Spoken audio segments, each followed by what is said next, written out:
রোজা অবস্থায় কোনো ব্যক্তি যদি সফরে বের হয় তাহলে তার বিধান কি? সফরে বের হলে মুসাফির রোজা রাখবে নাকি রাখবে না? সফরের দূরত্ব যদি হয়, মুসাফির যদি হয়, এই ব্যক্তি রোজা রাখা বা না রাখার ক্ষেত্রে স্বাধীন। শরীয়ত তাকে রোজা রাখতে বাধ্য করে না। তবে যেই রোজা সফরের কারণে রাখা হবে না, সে রোজা রমজানের পরে রেখে দিতে হবে এবং এর কারণে তার কোনো গুনাহ হবে না। আল্লাহ বলেছেন, ফামান কানা মিনকুম মারিদান আও আলা সাফারিন ফাইদ্দাতুম মিন আইয়ামিন উখর। যে ব্যক্তি অসুস্থ হবে, সফরে থাকবে, তার অন্য সময় রোজা রেখে দিলে সেটা তার জন্য রোজা হিসেবে যথেষ্ট হবে।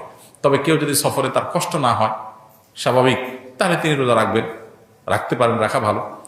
আর যদি কারোর কষ্ট হয়, তার জন্য বরং কষ্ট না করে, সফরে আল্লাহ সুযোগ দিয়েছেন যেহেতু, সে অপশন নিতে পারে, নেওয়া উচিত। নবী সাল্লাল্লাহু আলাইহি ওয়াসাল্লাম থেকে এটা প্রমাণিত এবং এটাতে কোনো হেজিটেশন করা উচিত না। হ্যাঁ, অনেকে এমন আছেন যে রমজান পরে আমার আর রাখা কঠিন, কাজা রাখার সুযোগ হয় না, হবে না, তাহলে আমার কষ্ট হচ্ছে না, তাহলে তার জন্য রাখা উত্তম। কিন্তু সফর অবস্থায় শরীর আমাদেরকে রোজা রাখতে বাধ্য করে না। আমরা চাইলে রাখতে পারি, চাইলে ভাঙতে পারি, কিন্তু যেটা ভাঙবে সেটার বিনিময়ে যতগুলো ভাঙবে ততগুলো আবার রমজানের পরে রেখে দিতে হবে। হাদা মা ইনদি ওয়া লা ইনদাল্লাহ ওয়া জাযাকুমুল্লাহু খায়রা। সুবহানাল্লাহি ওয়া বিহামদিহি, সুবহানাকাল্লাহুম্মা ওয়া বিহামদিক, আশহাদু আল্লা ইলাহা ইল্লা